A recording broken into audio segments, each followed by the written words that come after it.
আজিৰ এই ভিডিঅ'টিত current এফেয়াৰ্ছৰ part 5 তোমালোকৰ বাবে লৈ আহিছো ঠিক আছে পাৰ্ট 5ত আমি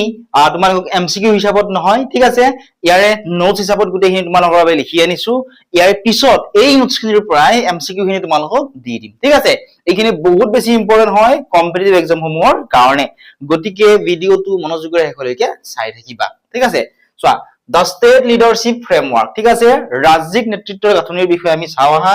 আৰু মই আৰু এবাৰ ৰিপিট কৰি কৈছো এইখিনি বহুত বেছি ইম্পৰ্টেন্ট হ'ব তোমালোকৰ পৰীক্ষা সমূহৰ কাৰণে ইয়াৰ পৰা তোমালোকৰ কোৱেশ্চন আহিবই ঠিক আছে চোৱা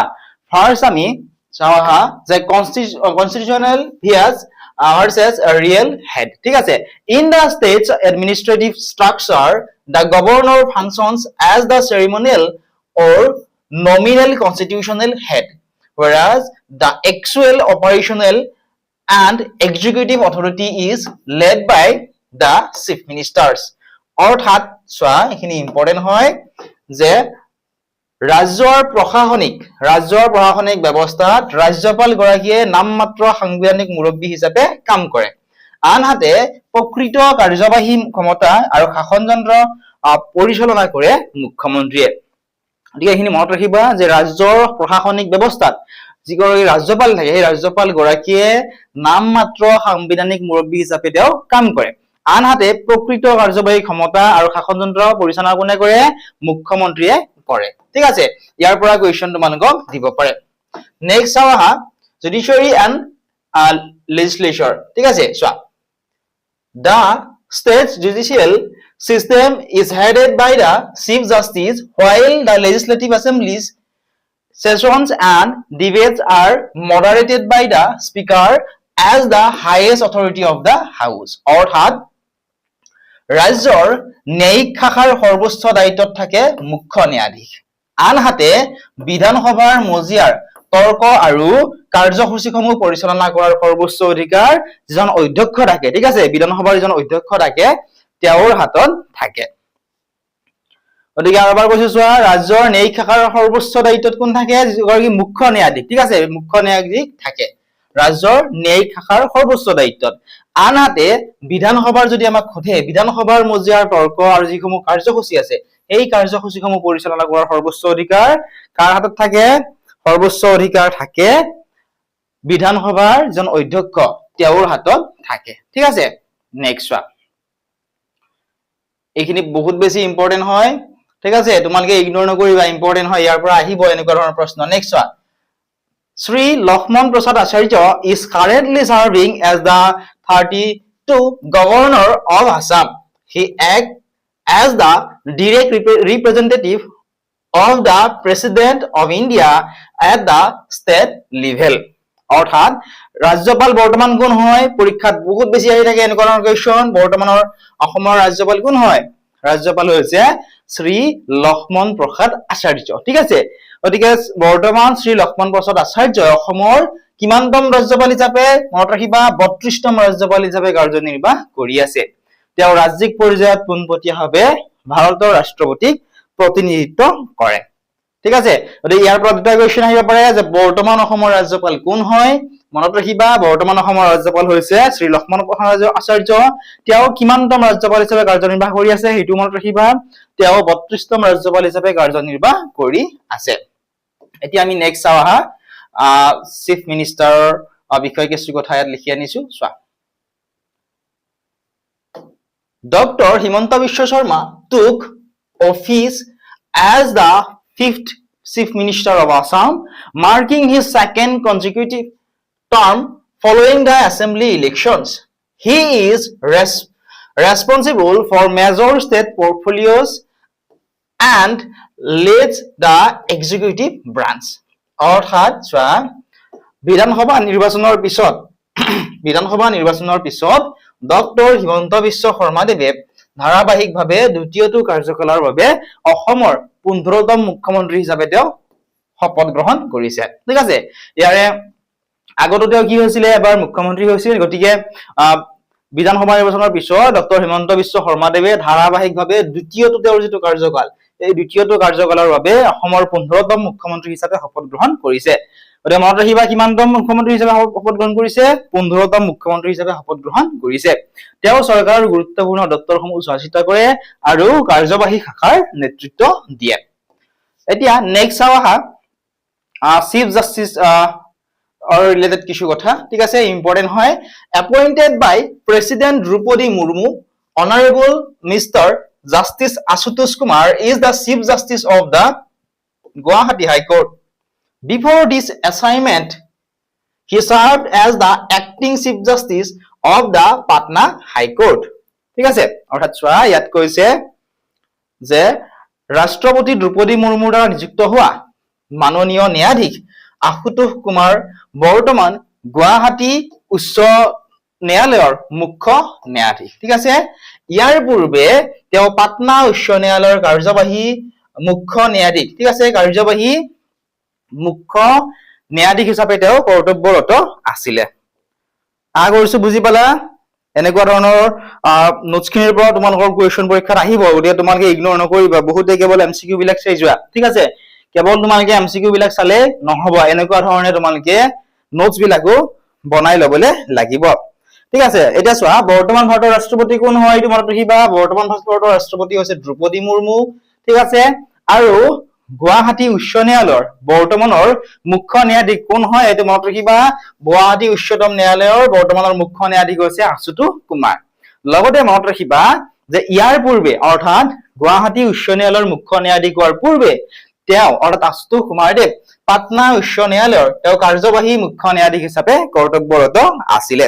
আগৰছো ধুনীয়াকৈ এইখিনি বুজি পালা এনেকুৱা ধৰণৰ কুৱেশ্চন তোমালোকৰ পৰীক্ষাত আহিব ঠিক আছে এতিয়া আমি নেক্সট চাও আহা চোৱা হাই কোৰ্ট জুৰিসডিকচনৰ বিষয়ে চোৱা The Guwahati High Court carries a distinct multi-state responsibility providing judicial services to 4 northeastern states Assam, Nagaland, Mizoram and Arunachal Pradesh ঠিক আছে Assam, Nagaland, Mizoram and Arunachal Pradesh অৰ্থাৎ চোৱা উচ্চ ন্যায়ালয়ৰ ক্ষেত্ৰাধিকাৰ ঠিক আছে গুৱাহাটী উচ্চ ন্যায়ালয়ৰ এক বিশেষ বহু তৰফীয়া আঞ্চলিক একাধিপত্য আছে যাৰ দ্বাৰা উত্তৰ পূবৰ ঠিক আছে উত্তৰ পূবৰ 4খন ৰাজ্য ক্ৰমে অসম নাগালেণ্ড মিজোৰাম আৰু অৰুণাচল প্ৰদেশক ন্যায়িক সেৱা প্ৰদান কৰা হয় এইখিনি ইম্পৰ্টেন্ট হয় গতিকে ইয়াৰ পৰা তোমালোকৰ এমসিকিউ কুৱেশ্চন তোমালোকক বনাই দিব পাৰে ঠিক আছে সকলো ধৰণৰ কম্পিটিটিভ এক্সাম সমূহৰ কাৰণে এইখিনি নোটছ বহুত বেছি ইম্পৰ্টেন্ট হয় গতিকে তোমালোকে ভালদৰে নোটছখিনি পাৰিলে লিখি লবা ঠিক আছে এতিয়া আমি নেক্সট চাও আহা চিফ সেক্ৰেটাৰীৰ বিষয়ে ঠিক আছে চোৱা heading the state treasury and the state secretariat is Dr. Ravi Kota an IAS officer of the 1993 batch serving as the 51 Chief Secretary of Assam. His official service duration has been extended until October 31, 2026. অৰ্থাৎ চোৱা মুখ্য সচিব ঠিক আছে 1993 চনৰ IAS বিষয়া doctor Ravi quota তেওঁ অসমৰ 51তম মুখ্য সচিব হিচাপে ৰাজ্যিক সচিবালয় আৰু সমগ্ৰ আমোলাতন্ত্ৰৰ প্ৰশাসনিক মুৰব্বী ৰূপে তেওঁ কৰ্মৰত হৈ আছে চৰকাৰী নিয়ম অনুসৰি তেওঁৰ কাৰ্যকাল 31 অক্টোবৰ 2026 পৰ্যন্ত তেওঁৰ কাৰ্যকাল বৃদ্ধি কৰা হৈছে ঠিক আছে গতিকে তোমালোকে মনত ৰাখিবা অসমৰ 51তম মুখ্য সচিব হিচাপে কোন আছিলে ডক্টৰ ৰবি কোটা আছিল ঠিক আছে আৰু তেওঁৰ যেটো কাৰ্যকাল এটো 2026 চনৰ অক্টোবৰ মাহৰ 31 তাৰিখলৈকে বৃদ্ধি কৰি দিয়া হৈছে নেক্সট স্পিকাৰ অফ দা এছেম্বলিৰ বিষয়ে ইম্পৰ্টেন্ট হয় Sri Ranjit Kumar Das is the newly chosen speaker handling the legislative session at Dispur officially taking over from the former speaker Bishwajit Doimari ঠিক আছে চা বিধানসভাৰ অধ্যক্ষ শ্ৰী ৰঞ্জিত কুমাৰ দাস ঠিক আছে শ্ৰী ৰঞ্জিত কুমাৰ দাস দিছপুৰৰ বিধানসভাৰ মজিয়া পৰিচালনা কৰাৰ নতুন অধ্যক্ষ হিচাপে তেওঁ নিৰ্বাচিত হৈছে আৰু তেওঁ প্ৰাক্তন অধ্যক্ষ বিশ্বজিত দৈমাৰীৰ পৰা এই দায়িত্ব তেওঁ গ্ৰহণ কৰিছে অৰ্থাৎ চোৱা বহুত বেছি ইম্পৰ্টেন্ট হয় বিধানসভাৰ মজিয়া পৰিচালনা কৰা নতুন অধ্যক্ষ হিচাপে কোন নিৰ্বাচিত হৈছে ঠিক আছে নতুন অধ্যক্ষ হিচাপে নিৰ্বাচিত হৈছে শ্ৰী ৰঞ্জিত কুমাৰ দাস ইম্পৰ্টেন্ট হয় ঠিক আছে মনত ৰাখিবা শ্ৰী ৰঞ্জিত কুমাৰ দাস বিধানসভাৰ নতুন অধ্যক্ষ হিচাপে নিৰ্বাচিত হৈছে ঠিক আছে আৰু ৰঞ্জিত কুমাৰ দাসদেৱৰ আগত অৰ্থাৎ প্ৰাক্তন অধ্যক্ষ কোন হয় তেওঁৰ আগত কোন আছিল বিশ্বজিৎ দৈমাৰী দেৱ আছিল ঠিক আছে এটো ইম্পৰ্টেন্ট হয় অৰ্থাৎ শ্ৰী ৰঞ্জিত কুমাৰ দাসৰ পূৰ্বৰ অধ্যক্ষ আছিল বিশ্বজিৎ দৈমাৰী এখিনি বহুত ইম্পৰ্টেন্ট হয় তোমালোকৰ পৰীক্ষাত যে বৰ্তমান নতুন অধ্যক্ষ কোন হয় বিধানসভাৰ নতুন অধ্যক্ষ কোন হয় আহিব পাৰে পৰীক্ষা ঠিক আছে বহুত বেছি চান্স আছে এই কোৱেশ্চনটো পৰীক্ষাত অহাৰ এতিয়া আমি নেক্সট চাও আহা ডেপুটি স্পিকাৰ ঠিক আছে চোৱা Dr. Nomal Momin, a prominent politician representing the Bukazan constituency, fulfills the role of deputy speaker and manages the assembly floor in the speaker's absence. অৰ্থাৎ Bukazan সমষ্টিৰ ঠিক আছে চোৱা Bukazan সমষ্টিৰ জ্যেষ্ঠ ৰাজনীতিবিদ ডক্টৰ নোমল মমিনে উপাধ্যক্ষৰ দায়িত্ব পালন কৰে আৰু অধ্যক্ষৰ অনুপস্থিতিত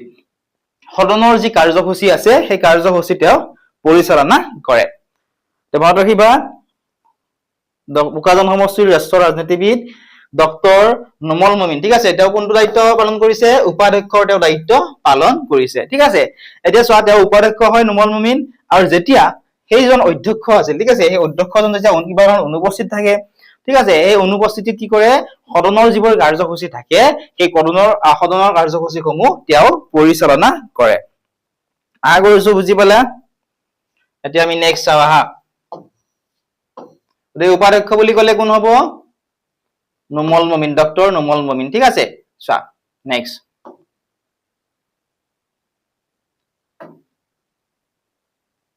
Leader of the opposition representing the Indian National Congress, Sri Wajed Ali Chaudhary. Sri Wajed Ali Chaudhary was officially recognized as the leader of the opposition by Speaker Ranjit Kumar Das, succeeding Debabrata Hoikia. ঠিক আছে অর্থাৎ বিরোধী দলপতি ভারতীয় রাষ্ট্রীয় Congress INC ঠিক আছে অর্থাৎ আইএনসিৰ ফুল ফৰ্মটো কি হয় ইন্ডিয়ান ন্যাশনাল কংগ্ৰেস ঠিক আছে ভাৰতীয় ৰাষ্ট্ৰীয় কংগ্ৰেসৰ দলৰ শ্ৰী ৱাজেদ আলী চৌধুৰীক অধ্যক্ষ ৰঞ্জিত কুমাৰ দাসে সৰকাৰীভাৱে বিৰোধী দলপতিৰ মৰ্যাদা প্ৰদান কৰিছে ঠিক আছে অৰ্থাৎ বিৰোধী দলপতি বুলি যদি খুধে তেতিয়া হলে কোনটো হ'ব কাৰেক্ট আনসাৰ শ্ৰী ৱাজেদ আলী ঠিক আছে ৱাজেদ আলী চৌধুৰী কাৰেক্ট আনসাৰ হ'ব ঠিক আছে আৰু ইয়াৰ আগত কোন আছিল তেওঁৰ আগত বিৰোধী দলপতি হিচাপে কোন আছিল তেওঁৰ আগত আছিল দেবব্ৰত শইকীয়া ঠিক আছে এখিনি ইম্পৰ্টেন্ট হয় ইয়াৰ পৰা কোৱেশ্চন তোমালোকৰ পৰীক্ষাত দিব পাৰে ঠিক আছে কিন্তু এটো কোৱেশ্চন হোৱাৰ বেছি চান্স নাই কাৰণ কংগ্ৰেছৰ ৰিলেটেড যে এটো কোৱেশ্চনটো হয় গতিকে এনেকুৱা কোৱেশ্চন নিদিয়ে গতিকে মনত ৰাখিবা অধ্যক্ষ উপাধ্যক্ষৰ ৰিলেটেড সেইখিনি তোমালোকৰ বাবে বেছি ইম্পৰ্টেন্ট হয় ঠিক আছে নেক্সট চাবা rule amendment legislative rule modifications decreased the minimum bench strength needed to claim the leader of the opposition post from 21 MLAs down to 13 MLAs মনত ৰাখিবা 21 MLAs down to 13 MLAs the Congress party secured 19 seats clearing these updated requirement ঠিক আছে এটো মনত ৰাখিবা important হয় চোৱা কি কোৱা হৈছে পূৰ্বৰ নিয়মৰ সংশোধন কৰা হৈছে অৰ্থাৎ পূৰ্বৰ বিধানসভাৰ এটা নিয়ম আছিল পূৰ্বৰ বিধানসভাৰ নিয়মৰ এক সংবিধিবদ্ধ সংশোধনীৰ জৰিয়তে বিৰোধী দলপতি পদৰ বাবে প্ৰয়োজনীয় বিধায়কৰ সংখ্যা আছিল আগতে 21 গৰাকী ঠিক আছে অৰ্থাৎ বিৰোধী দলপতিৰ বাবে পদৰ বাবে প্ৰয়োজনীয় বিধায়কৰ সংখ্যা কিমান আছিল 21 গৰাকী আছিল কিন্তু 21 গৰাকীৰ পৰা বিশেষ কাৰণত বৰ্তমান 13 গৰাকীলৈ কি কৰা হৈছে হ্ৰাস কৰি দিয়া হৈছে আৰু এইবাৰ যেটো কংগ্ৰেছ দল আছিল ঠিক আছে কংগ্ৰেছ দলে নিৰ্বাচনত মাত্ৰ 19খন আসন লাভ কৰিছিল আৰু 19খন আসন লাভ কৰি এই যোগ্যতা অৰ্জন কৰিছিল কিন্তু পূৰ্বৰ যেটো নিয়ম আছিল যদি সংশোধন নকৰিলে হেতেন তেতিয়া হলে এই যোগ্যতা তেওঁলোকে অৰ্জন কৰিব নোৱাৰিলে হেতেন ঠিক আছে আৰু বিৰোধী যদি দলপতি নাথাকে তেতিয়া হলেও বিভিন্ন ধৰণৰ অসুবিধাৰ সন্মুখীন হোৱা দেখিবলৈ পোৱা যায় এই কাৰণে সম্ভৱত এই যে নিয়ম আছে এই নিয়মটোৰ সংশোধন কৰা হৈছে নেক্সট ইলেক্ট্ৰল মেজৰিটি ঠিক আছে চোৱা the BJP led NDA coalition established its government for a third consecutive term by securing 102 out of the 126 total seats, with the BJP single-handedly winning an absolute majority of 82 seats. ঠিক আছে চোৱা নিৰ্বাচনী সংখ্যাগৰিষ্ঠতা অৰ্থাৎ মুঠ আসনৰ সংখ্যা কিমান হয় পৰীক্ষাত আহিয়ে থাকে এটো কোৱেশ্চন হয়নে মই তোমালোকক আগতেও দি দিছিলো আশা কৰিছো ধুনীয়াকৈ তোমালোকে চাইছা ঠিক আছে এতিয়া চোৱা মুঠ আসনৰ সংখ্যা কিমান হয় মুঠ আসনৰ সংখ্যা আছে 126 খন ঠিক আছে টোটাল এখন কিমান 126 খন এই 126 খনৰ আসনৰ ভিতৰত 102 খন আসন লাভ কৰি বিজেপি নেতৃত্বাধীন এনডিএ যি মিত্ৰজোঁট আছে ঠিক আছে এই মিত্ৰজোঁটে ধাৰাবাহিকভাৱে তৃতীয়বাৰৰ বাবে চৰকাৰ গঠন কৰিছে ঠিক আছে আৰু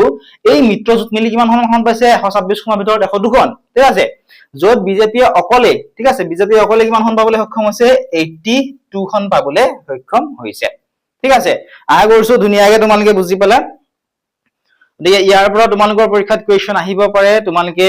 এইখিনিত ইগনোৰ নকৰিবা বহুত ইম্পৰ্টেন্ট হয় তোমালোকৰ বাবে ঠিক আছে এনেকুৱা ধৰণৰ ৰিলেটেড কোৱেশ্চন তোমালোকৰ পৰীক্ষাত আহিয়ে থাকে গতিকে ধুনীয়াকৈ তোমালোকে এইখিনি চাবা এতিয়া আমি নেক্সট চাও আহা চোৱা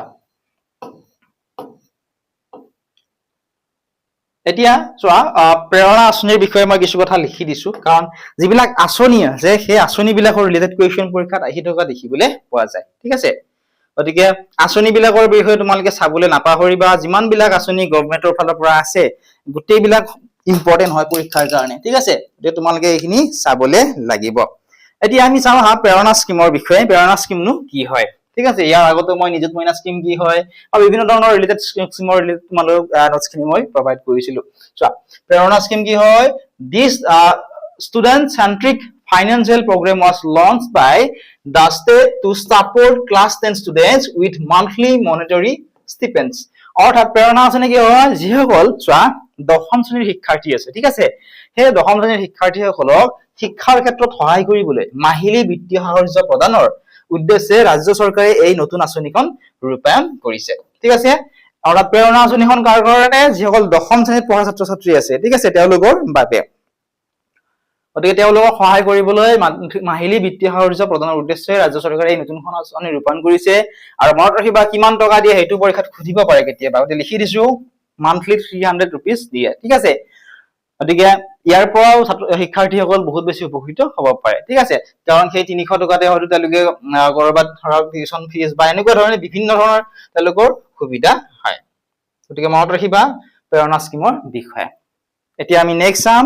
আত্মনিৰ্ভৰ অসম অভিযানৰ বিষয়ে ঠিক আছে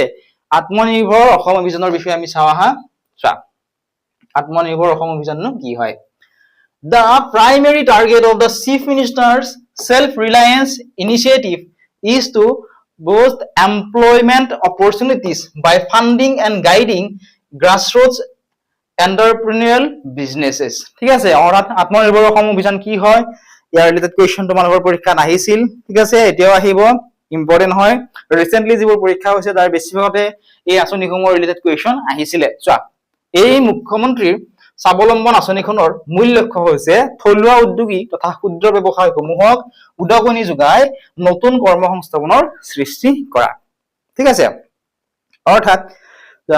সকলোকেতো চৰকাৰী চাকৰি দিয়াটো চৰকাৰৰ পক্ষে সম্ভৱ নহয় বা চৰকাৰে দিব নোৱাৰে গতিকে এই যিখন আত্মনিৰ্ভৰ অসম অভিযান আঁচনি আছিলে ঠিক আছে এই আঁচনিখনৰ দ্বাৰা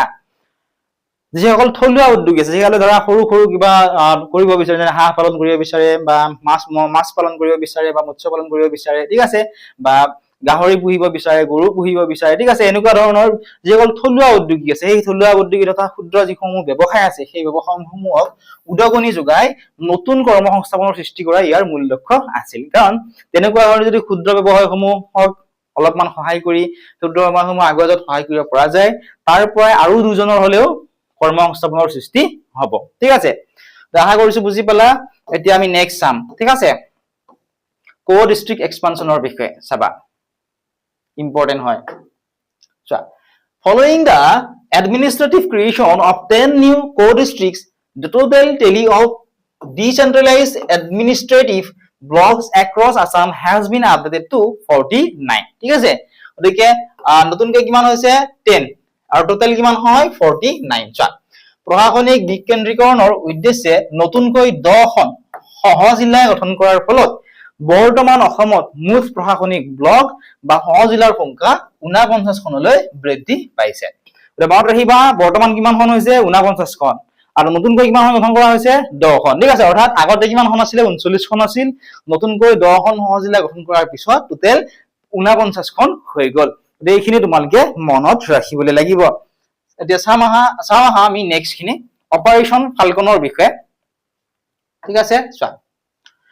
This dedicated tactical drive or governance strategy was officially activated by the Assam state authorities.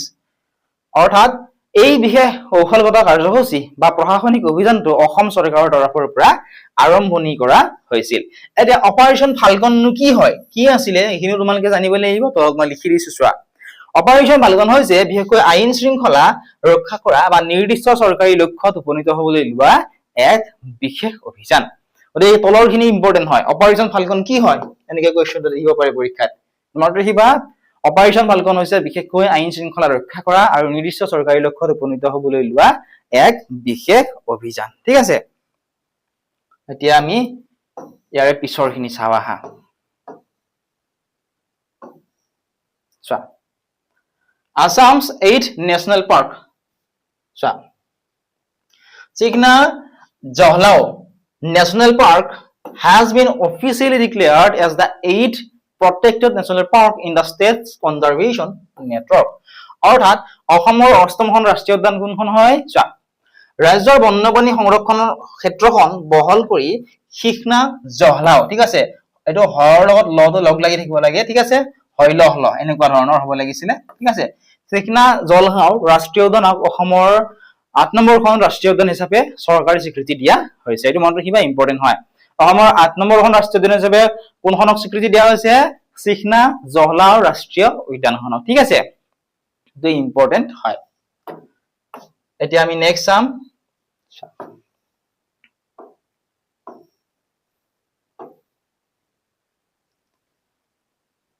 rare wildlife discovery বিষয়ে চাও আহা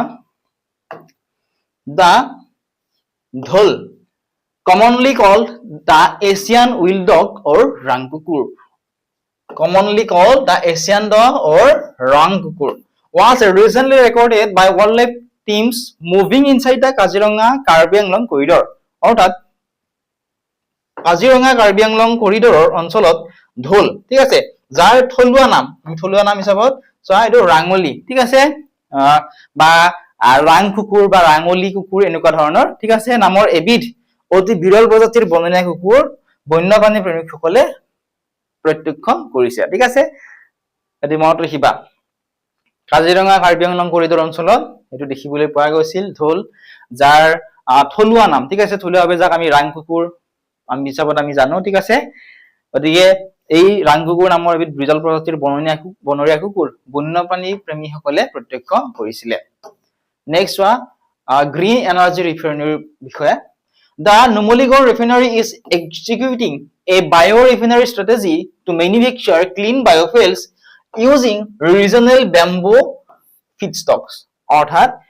অসমৰ যি নুমলীগড় শোধনাগাৰ আছে ঠিক আছে অসমত আছে নুমলীগড় শোধনাগাৰ এই নুমলীগড় শোধনাগাৰে স্থানীয় বাঁহৰ কেঁচামাল ব্যৱহাৰ কৰি ঠিক আছে পৰিবেশ অনুকূল জৈৱ ইন্ধন উৎপাদন কৰাৰ এক বিশেষ প্ৰকল্প তেওঁলোকে হাতত লৈছে ঠিক আছে বাঁহৰ কেঁচামাল ব্যৱহাৰ কৰি পৰিবেশ অনুকূল ঠিক আছে অৰ্থাৎ পৰিবেশৰ যাতে কোনো ধৰণৰ ক্ষয়ক্ষতি নহয় বা পৰিবেশৰ ওপৰত ইয়াৰ কোনো ধৰণৰ প্ৰভাৱ নপৰে গতিকে পৰিবেশ অনুকূল জৈৱ ইন্ধন উৎপাদন কৰাৰ এক কি কৰিছে নুমলীগড় শোধনাগাৰে বিশেষ প্ৰকল্প হাতত লৈছে ঠিক আছে এতিয়া নেক্সট চাবা ব্যাম্বো অৰ্কিড টাৰ্মিনেলৰ বিষয়ে চোৱা India's first premier environment-friendly airport terminal built out of bamboo and orchid designs was inaugurated by PM Modi at the LGBI airport in Guwahati. অৰ্থাৎ গুৱাহাটীৰ বৰজাৰস্থিত অৰ্থাৎ গুৱাহাটীৰ বৰজাৰত অৱস্থিত LGBI বিমানবন্দৰ আছে LGBI বিমানবন্দৰ মানে কি হয় লোকপ্ৰিয় গোপীনাথ বৰদলৈ বিমানবন্দৰ ঠিক আছে গতিকে এই লোকপ্ৰিয় গোপীনাথ বৰদলৈ বিমানবন্দৰত প্ৰধানমন্ত্ৰী মোদীয়ে বাঁহ আৰু অৰ্কিডেৰে সুশোভিত ভাৰতৰ প্ৰথমটো অভিনৱ বিমানবন্দৰ টাৰ্মিনেল দেশবাসীৰ বাবে মুকলি কৰে। ঠিক আছে, এতিয়া নেক্সট চোৱা মিলিটাৰী এক্সাৰচাইজৰ বিষয়ে। The Indian Army successfully concluded its inaugural tactical defense and logistic exercise named Arogya Setu on the terrain of Assam. অৰ্থাৎ ভাৰতীয় সেনাই প্ৰথমবাৰৰ বাবে আয়োজন কৰা আৰোগ্য সেতু নামৰ প্ৰাৰম্ভিক প্ৰতিৰক্ষা আৰু চিকিৎসা সমৰ কৰা অনুশীলনখন অসমৰ মাটিত সফলতাৰে সম্পন্ন কৰে। ঠিক আছে, মনত ৰাখিবা ভাৰতীয় সেনাই প্ৰথমবাৰৰ বাবে আয়োজন কৰা আৰোগ্য সেতু নামৰ প্ৰাৰম্ভিক প্ৰতিৰক্ষা আৰু চিকিৎসা সমৰ কৰা অনুশীলনখন অসমৰ মাটিত সফলতাৰে সম্পন্ন কৰিছিল। ক'ত সম্পন্ন কৰিছিল এই আৰোগ্য সেতু নামৰ প্ৰাৰম্ভিক প্ৰতিৰক্ষা আৰু চিকিৎসা সমৰ অনুশীলনখন? তিনিচুকীয়া জিলাৰ ডুমডুমাৰ ৰূপাইত। ঠিক আছে, মনত ৰাখিবা তিনিচুকীয়া জিলাৰ ডুমডুমাৰ ৰূপাইত অনুষ্ঠিত কৰিছিলে। নেক্সট চাবা,